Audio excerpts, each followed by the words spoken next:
this is the approach leading into Raleigh's Storm Machine boat. And this is one of the first levels of the game we made. And it has been gone over and over and over. And as the characters changed, as his jump length changed and jump height changed, this level got changed too. Right. And it's also sort of like the test bed for the lighting, right?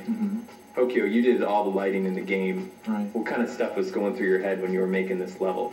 Before I do any lighting, the artist, me and include other artists, we trying to get the right color palettes, you know, get the right mood of the time. The main goal that I was trying to do for this game was not making it too dark, but you still get the sense that you're at the nighttime. Is it hard to do to kind of get a versatile set of colors going on to represent night, Right. but not be kind of Las Vegas-y? Right. As you can see the game right now, you have tealish shadow all over. That is our shadow. Most of the game uses black as a shadow, but we have different lighting that can make the shadow. We can choose the color shadow. We can make it pink, blue, whatever color, and we can give the intensity and stuff like that. So it's just a lot of time consuming just trying which shadow works the best with these textures. That was the most time consuming was with the textures. Does it works well with the blue? You know, if it doesn't, then we slightly change the saturations or the colors of the textures. We did a lot of process on those in this level. How many times do you reckon you went through this level and relit it? Maybe more than 30 times. Whoa. Yeah. That is intense. Yeah, because we're dealing with the fog and the shadow, and the most important thing is the brightness.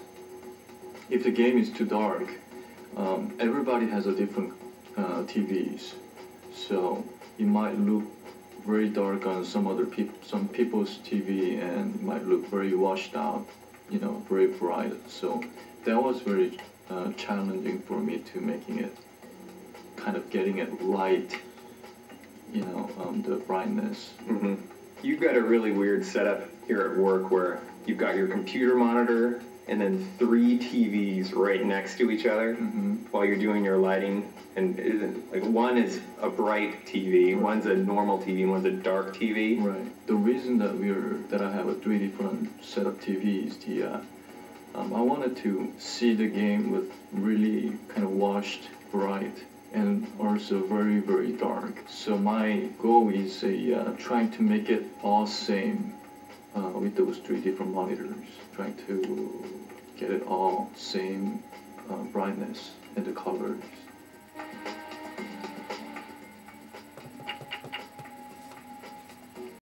Just having that progression from the very start. Wasn't there an octopus, or was that in a long, long time ago? That was in a long, long time ago for this level. Kind of close with it behind. It was behind. We were very the door. sad when it was removed. Yeah.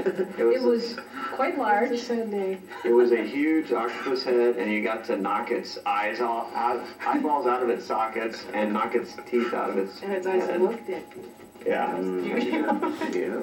It was pretty creepy, wasn't it? And he had a bow tie. Our NPCs we're all kind of formal. We're in formal wear.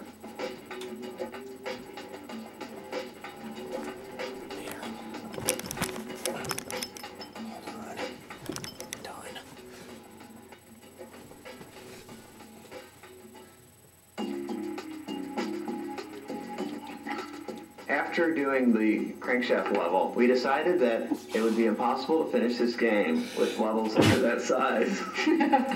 So we decided we were kind of in this mode where, okay, that was a regular big level, and we'll also do these smaller levels that are kind of bonusy. And we wanted to do one that was, you know, like just pretty much all secure, you know, as much security as I could put in. So this is going to be a small security level, and it ended up being actually pretty Good, it's good, great size. A good size. For security in the game, we decided to go with a kind of one free hit per system, I guess you could say, where they're kind of in sensor mode. They're yellow. And they don't actually cause damage to you if you trigger it, but it sets off the alarm and changes them to a damage, this kind of red damaging state.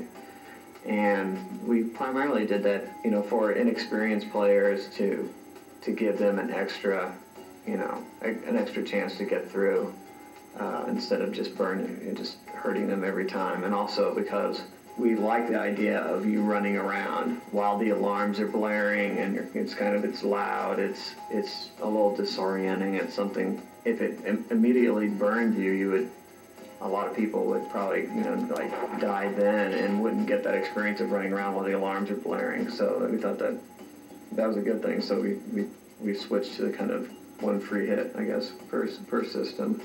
We were under really tight constraints, the challenges of creating this environment. One of our best traits is that we have a great way of communicating. So between the designer, modeler, and texturers, we made sure that whatever we were creating could get done in the time we had available. We really adjusted when we had to. We adjusted things in the model to work for gameplay.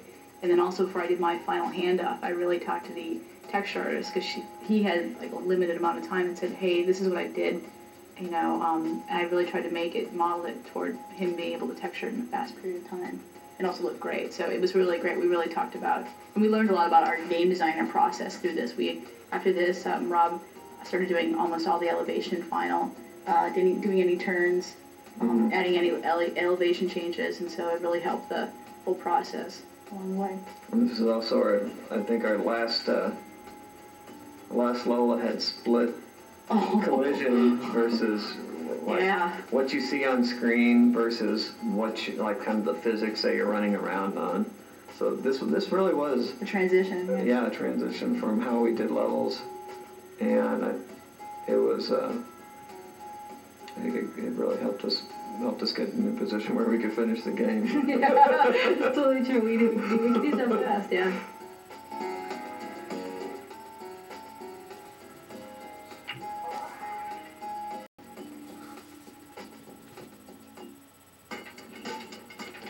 This level began with just the kind of mechanic of this wheel that you can interact with by running on it. And it's kind of one of the few more puzzly kind of elements in the game where when you walk up to this thing, it's not completely straightforward what you're supposed to do. Yeah, it's not immediately obvious what that wheel is used for. So,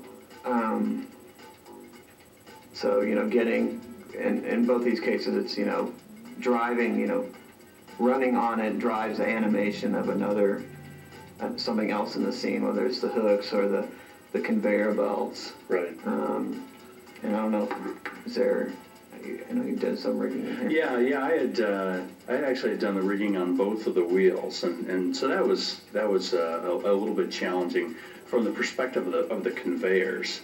The conveyors that we've got in the back wall there with regard to the getting the textures to actually go with the speed of the conveyors. That was the challenging part of rigging this, was doing that work. But most of the rigging just was driving the animation, changing the speed of the animation of the hooks going around, or changing the particles of the steam coming out of the whistle. Mm-hmm. Right, and that's what the extent of the rigging was. The hot coals that roll down on the floor, it's something that I've stuck to my guns on this. A lot of people have not liked the hot coals. Oh, I think they're great. Because it's kind of this random thing. It's not something that's totally easy to predict, even though the floor has been modeled with kind of these dips to really, they pretty much, they're real physics, but they're going down a pretty similar path just because of the shape of the floor. It's kind of a valley there that takes it right down to the grating and then back around again. We're kind of actually moving, when the coal gets to the bottom of the shaft, we just move it to the top where it comes out of to respawn it. So it's kind of like a transporter or something like that. And at one time, instead of the clues, we had these bags of loot that they would roll on the ground. And it was funny when you would break like a safe open and this bag of loot would come out, and it would roll down this hill because it's designed for these coal to roll down, and then it would fall down the chute, and then the money would come out out of the chute where the coal's coming from. So it kind of revealed exactly how we were doing this. Yeah. I can imagine a player seeing the loot going down and going, "Oh no, I just lost it," and then looking at the chute, and there it is popping out.